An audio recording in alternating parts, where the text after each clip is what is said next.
New York City had this mayor's race. Right. The winner here is an AOC-style Democratic Socialist. Right. You've had your in the primary. You've had your battles with various folks. You talk about what's winnability and what's a good campaign message. A lot of folks outside of New York are watching the race. There's a lot of different views of it. Inside New York, a big part of the message was populism, affordability, make this city livable for every. Not bad ideas, right? These are ideas that are obvious, right? The problem is, well, before I get to the problem, and Zoran, the Zohan, however you say his name, he's talking about issues that affect everyday people a lot, right? He's talking about affordability, housing costs, food, daycare, transportation, right? You're talking about actual meat and potatoes issues. He's not really going off the rails on the trans and all this other stuff. He's talking about trying to make the lower middle class available to a lot of people. And that's what most people are looking for, right? A lot of people they know they're not going to live in a mansion. They know they're not going to live in a high rise, right? They just want, to be able to maybe have a vehicle, have some AC, have internet, have some good food. Every now and again, go out for dinner, and take a vacation once a year. That's what people are looking for. And Zoran is actually, trying to get his message across as that's what I'm going to give to you. Now, how he's planning on giving that is unattainable. How he's planning on giving that is by promoting socialist ideology and essentially saying, I'm just going to give it to you. I'm going to be in charge and I'm going to give it to you. And in order for me to give it to you, I'm going to tax these few people up here that nobody is going to know about and nobody's going to care, and they're not going to go anywhere. They're going to stay right there and just take it, right?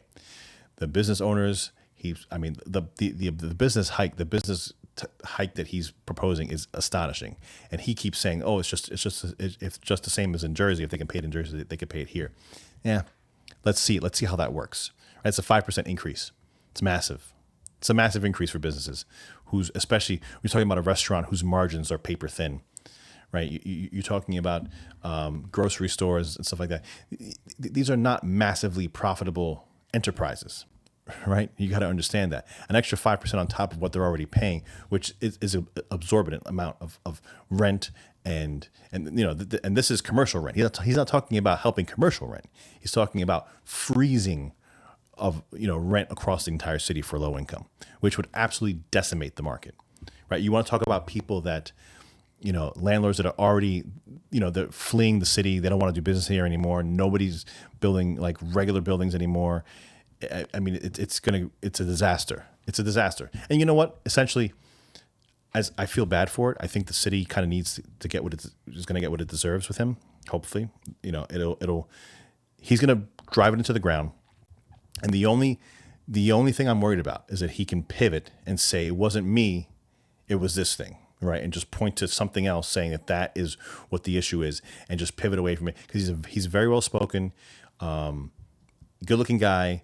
It's gonna be tough for people not to vote for him because, people are in this haze of living in a city that they're totally priced out of. And it's a tough time right now with the migrant crisis, with all the stuff that's going on right now.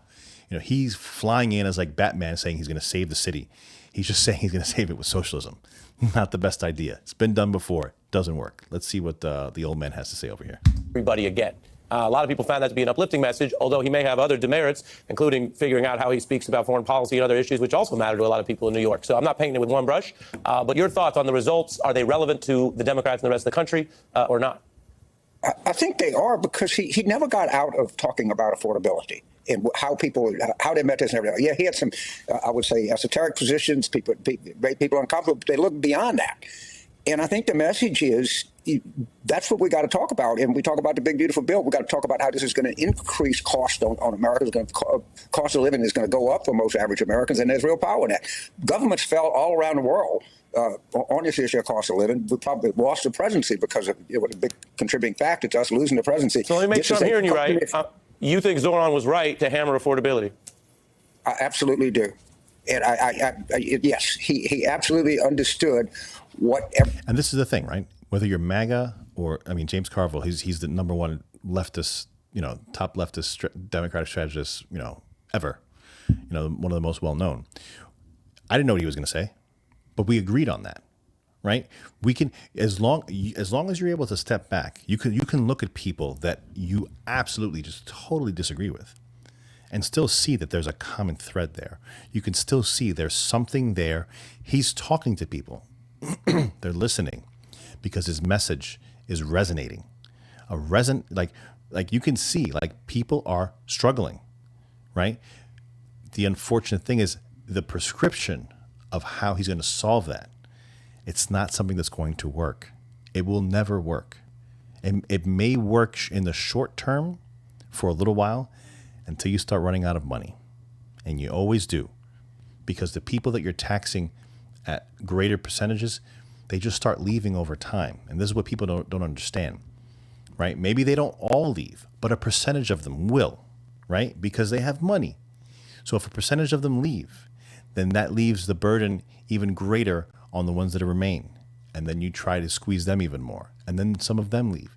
And the cycle just keeps going until you've just decimated the city. Hopefully that doesn't happen. Hopefully they can pull it out of the nosedive before it crashes and burns. I hope so, because I rely on the city for a lot. Let's see where else James goes. What it was By the way, if you can share, if you can subscribe, it helps me out a lot. Thank you. about, and Andrew just never addressed that. And it was like, the big thing this guy does, he sees people. People say, I don't know if I agree with that guy, but he sees me. He knows what it's like to get up at 4 o'clock in the morning, to go to the transit station, to get on the transit, how much a quarter increase in the transit fare is going to hurt me. He knows what it's like to have to get off the train, to walk 6 hours to work 9 hours a day, to come back and your kids and he knows that. And let me tell you, a lot of politics is just telling people that they exist, that I see you and your problem. Maybe the solution is impractical, but at least he sees us. Politics can be about fighting, but it can also be about solutions. And that's where we turn right now to California, which has long been a leader on all kinds of policy reform. So, I mean, that was essentially it, right? On Zoran, I'm sorry, Zohan. I just, I keep thinking of that. Is it Ben Stiller? No, it's not Ben Stiller. Well, whoever it is, see if you can drop it in the comments and help me out with my movie. I'm terrible at movies, by the way. But, again, we agreed, right?